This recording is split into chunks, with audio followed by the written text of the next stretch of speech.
हसीना पारकर underworld अपराधी दाऊद इब्राहिम की बहन थी। अपराध जगत में उसे दाऊद के दाहिने हाथ के रूप में जाना जाता था। हसीना पारेकर ने इब्राहिम को उसके विभिन्न आपराधिक फैसलों के बारे में सलाह दी, जो मुंबई में अपने व्यवसाय और गैंग से जुड़े हुए थे। हसीना गैंग का विशाल कारोबार मुंबई के नागपाड़ा से मीरा रोड तक फैला हुआ था। उसके पास अकूत अग्रोसी संपत्ति थी। गैरकानूनी व्यापार के मामले में उसका नाम 80 मामलों के सामने आया था, लेकिन उसमें सिर्फ एक के लिए उसे अदालत जाना पड़ा था। कोई भी व्यक्ति उसके खिलाफ जाने की कोशिश भी नहीं कर सकता था। इनके जीवन पर आधारित फिल्म हसीना पारेकर आने वाली थी, जिसमें इसका किरदार श्रद्धा कपूर निभा रही थी। हसीना पारेकर के पिता का नाम इब्राहिम कासकर था। उसकी मां का नाम अमीना बी था, जो कि गृहिणी थी। हसीना के पिता मुंबई के पुलिस ब्लाड के कॉप्ट ब्रांच में पुलिस हैंड कांस्टेबल थे। इस दंपति के 12 बच्चों के नाम निम्नवत है: सबी इब्राहिम कासकर, इकबाल हसन, नूर इब्राहिम, अनीस इब्राहिम, सबीर अहमद, मोहम्मद हुमायूं, मुस्तफा क्यूम अली, जैतून अतुल्य, साइदा पारकर, फरजाना तुंगेकर, मुमताज शेख। हसीना पारेकर अपने 12 भाई बहनों और अपने माँ बाप की 7वीं संतान थी। 2 बड़े बच्चों के मरने के बाद दाऊद उस परिवार का सबसे बड़ा बन गया। वह भारत के सबसे बड़े डॉन दाऊद इब्राहिम की छोटी बहन थी। हसीना पारेकर के 3 बच्चे थे, जिनका नाम डेनिस पारकर, अलीशा पारकर और एक बेटी जिसका नाम कुदसिया पारकर था। घर के लोग हसीना को प्यार से आपा अथवा बड़ी बहन कहकर बुलाते थे। 1991 में अरुण गवली गिरोह के उसके पति इस्माइल पारकर की हत्या कर दी थी। उसके बाद हसीना ने अपराध की दुनिया में कदम रखा। वह भूमि अधिग्रहण, जबरन वसूली, अपहरण, हत्या इत्यादि जैसे कामों को अंजाम देती थी। वह किसी भी बिल्डर की समस्याओं को सुलझाने के लिए अपने मन और पसंद के अनुसार उनसे कमीशन के रूप में संपत्ति की मांग करती थी। उसकी दक्षिणी मुंबई में ज़्यादातर बेनामी संपत्तियां थी। ऐसा कहा जाता है कि दक्षिण मुंबई के कुल तक बिना उसकी अनुमति के कोई भी भवन निर्माण का कार्य नहीं कर सकता था। इन सब कार्यों में उसका बेटा डेनिस उसकी मदद करता था, जिसका निधन एक कार दुर्घटना में हो गया था। हसीना पारकर का विभिन्न क्षेत्रों में प्रभाव निम्नलिखित है। हसीना पारकर का प्रभाव भारत में बनने वाले बॉलीवुड फिल्म पर भी था। फिल्मों के विदेशों में रिलीज के अधिकारों के बारे में बातचीत करने के लिए वे जिम्मेदार थी, खासकर उन पर फिल्मों की 2 कड़ी और मध्य रूस में रिलीज होने वाली थी। इसके लिए वे फिल्म के वितरकों से पैसे की वसूली करती थी। कई बिल्डर और डेवलपर बस्तियों में बिल्डिंग बनाने और उसके पूर्ण विकास के लिए अधिकतर प्राप्त करने के लिए हसीना पारेकर से बात करते थे, जिनको वो साजिशों के तहत जुगनी निवासियों को मानकर दिवाला भी देती थी और उनसे उसके बदले धन की आग्रह करती थी।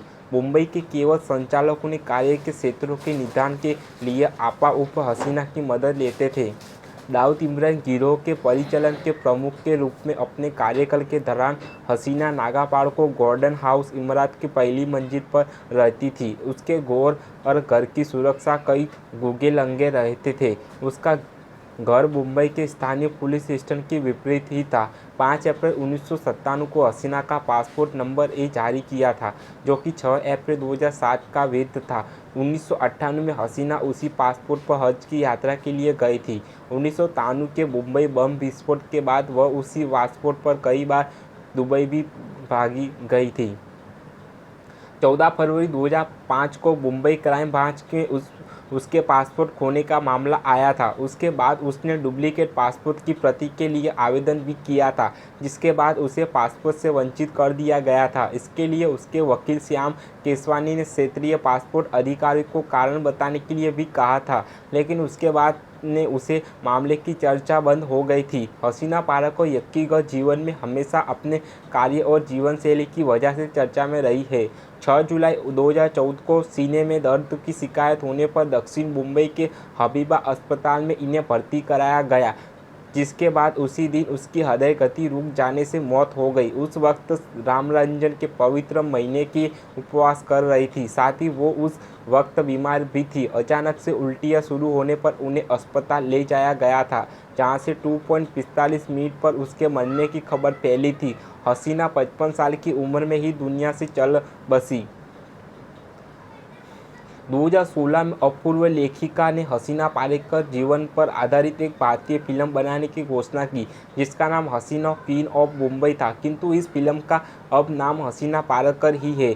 उन्होंने इस फिल्म का निर्देशन किया है और इस फिल्म के निर्माता नाहिद खान है, जिसमें हसीना की भूमिका को श्रद्धा कपूर ने निभाया है और उनके अपने भाई, जिनका नाम सिद्धार्थ कपूर है, ने दाऊद इब्राहिम के किरदार को निभाया है। ये श्रद्धा कपूर के जीवन की बड़ी फिल्म है। इस फिल्म का ट्रेलर 2017 में जारी कर दिया गया है, जिसको देखने के बाद सभी निश्चित रूप से हसीना पारेकर की कहानी के बारे में दिलचस्पी ले रहे हैं। इस कहानी से अंडरवर्ल्ड के अंधेरे रहस्यों से भरी कई रात देखने को मिलेंगे, जिसके लिए दर्शक उत्साही भी है। इस फिल्म का बजट 300 करोड़ है। यह फिल्म 12 सितंबर को रिलीज होने वाली है। अपने भाई दाऊद इब्राहिम की तरफ से वह जबरन वसूली का कार्य करने वाले रैकेट चलाने के लिए कुख्यात थी।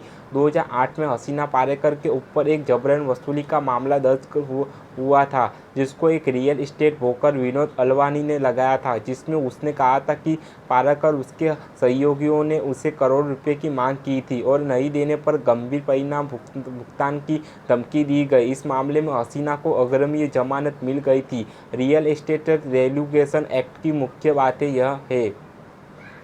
हसीना पारेकर का नाम हवाला रैकेट के साथ भी जोड़ा हुआ था, जो कि भारत में मध्य पूर्व तक पैसा भेजने के लिए विवादास्पद मुद्दा था।